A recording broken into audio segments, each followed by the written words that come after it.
अस्सलाम वालेकुम जी। आज काफ़ी टेंस डे है पूरे आज़ाद कश्मीर के अंदर। गो के काफ़िले निकले हैं। डडियाल के अंदर थोड़ा सा टकराव हुआ है आवाम के दरमियान और जो सिक्योरिटी इदारे हैं उनके दरमियान। कुछ लोगों के ज़ख्मी होने की भी इत्तलात हैं। और दूसरी जानब मुज़फ़्फ़राबाद की जानब अभी तक रावलाकोट से जो काफ़िला है वो नहीं निकल सका। गो के बड़ी भारी तादाद में लोग वहाँ पे जमा हुए हैं, लेकिन ओवरऑल जो दूसरे डिस्ट्रिक्ट से काफ़िलों का इंतज़ार किया जा रहा है वो उस तरह से काफ़िले नहीं निकल पा रहे जिस तरह से ये काफ़िले पहले रावलाकोट जब ये धरना शुरू हुआ था उससे पहले जो कॉल थी उसके मुताबिक जो काफ़िले जितनी बड़ी तादाद के अंदर निकले थे। तो अभी लग ऐसे रहा है कि इदारों ने वो डिवाइड एंड रूल वाला काम शुरू कर दिया। आपने दूसरी तरफ रैलियाँ भी देखी होंगी जो पाकिस्तान जिंदाबाद के नाम से निकाली गई हैं। तो अनवार साहब ये सारी सिचुएशन चल रही है, लग ऐसे रहा है कि जो एक डिवाइड चाह रहे थे वो सोसाइटी के अंदर वो कामयाब हो गए हैं। अस्सलाम वालेकुम लोधी साहब। सबसे पहले तो मैं ये बात करूं कि मज़ाहिरीन की एक बहुत बड़ी तादाद जो है वो रावलाकोट उधर धरने में मौजूद है। मुख्तलिफ़ अज़ला के काफ़िले रावलाकोट जाने के लिए वहाँ पे निकले हैं। जैसे कि आपने बात की डडियाल में हालात काफ़ी कशीदा नज़र आए। वहाँ पे एक बच्चे की शहादत की खबर है और बाकी कुछ लोग ज़ख्मी भी हुए हैं। कोटली से भी लोग निकले हैं, बाकी पलंदरी के लोग वहाँ पे जाने के लिए तैयार हैं। लेकिन रावलाकोट से मुज़फ़्फ़राबाद की जो लॉन्ग मार्च की कॉल थी वो अभी तक चीज़ें उस तरह से नज़र नहीं आई, वहाँ से लोगों की मूवमेंट नज़र नहीं आई। और इसकी वजह क्या हो सकती है?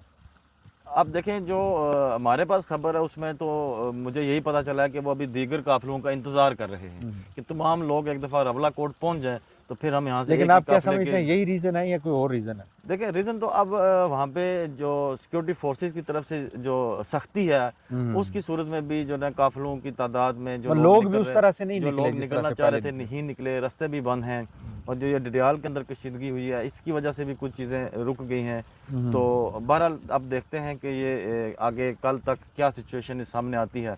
बहरहाल हम एक दफ़ा फिर यही बात कहेंगे, हुकूमत से भी एक दफ़ा कहेंगे कि ये चीज़ें हुकूमत के हक़ में नहीं हैं, ये रियासत के हक़ में नहीं है। हाँ हाँ, इनको बैठ कर किसी तरीके से सॉल्व कर लिया जाए तो मेरे ख्याल में दोनों लोगों दोनों पार्टियों के लिए बेहतर होगा। बिल्कुल ऐसे ही है। और मुज़ाकरात ही इसका वाहिद हल हैं। अगर आप फ़ोर्स यूज़ करेंगे तो वो तो मैं नहीं समझता कि वो फ़ोर्स किसी भी मामले का जो है वो हल है। इधर लंदन के अंदर आपने देखा काफ़ी लोग जो हैं वो मौजूद थे, हज़ारों की तादाद में लोगों ने लंदन के अंदर भी मुज़ाहरा किया।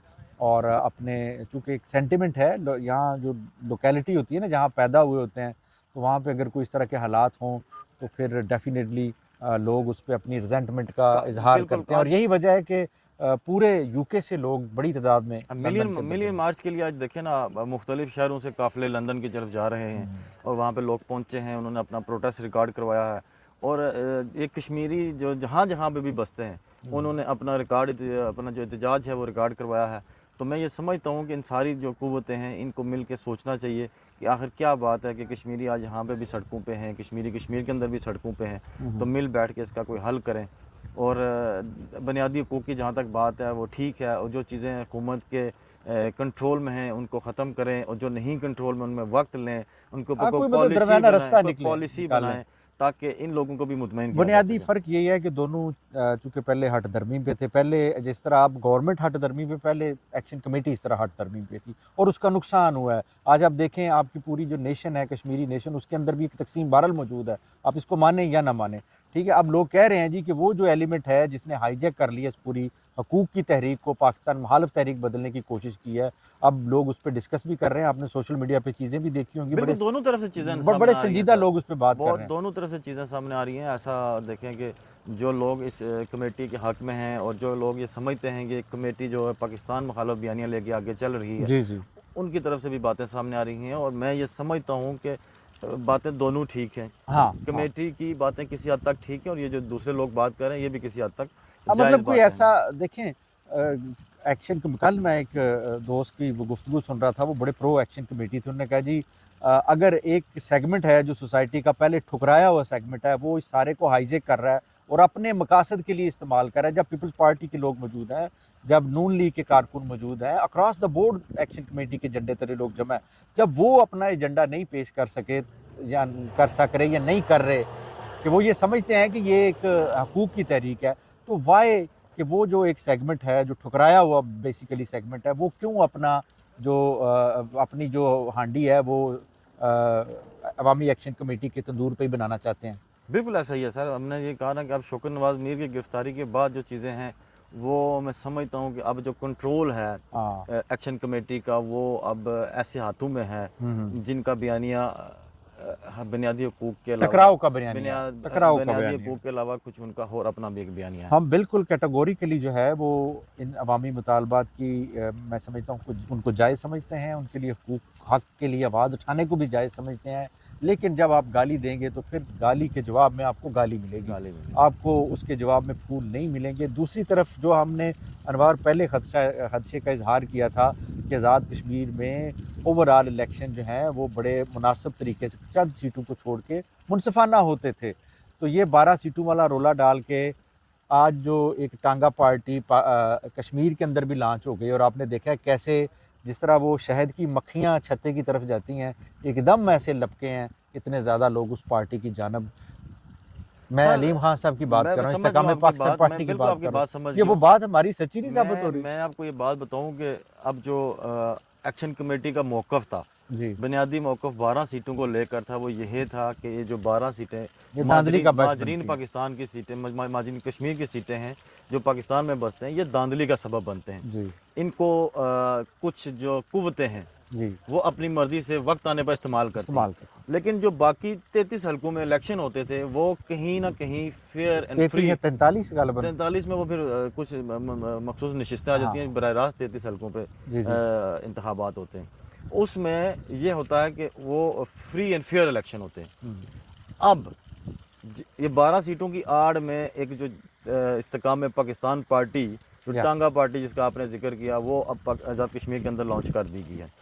اس پارٹی کو بنانے والے کون ہیں یہ آپ بھی بہتر جانتے ہیں، سب کو پتہ ہے یہ اب کون ہے.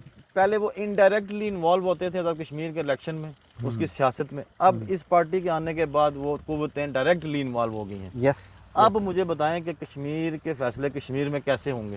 یہ میں وہی ان کی بات سن رہا تھا کہ کشمیر کے وہ علیم خان صاحب تقریر کر رہے تھے، جی ایئرپورٹ بنیں گے، یہاں سڑکیں بنیں گی، یہ ہوگا وہ ہوگا. مقصد یہ کہنے کا ہے کہ وہی خدشہ، یعنی وہی جو برابری آپ چاہتے تھے وہ آپ کو مل گئی ہے. بالکل معذرت کے ساتھ وہ آپ کو مل گئی ہے.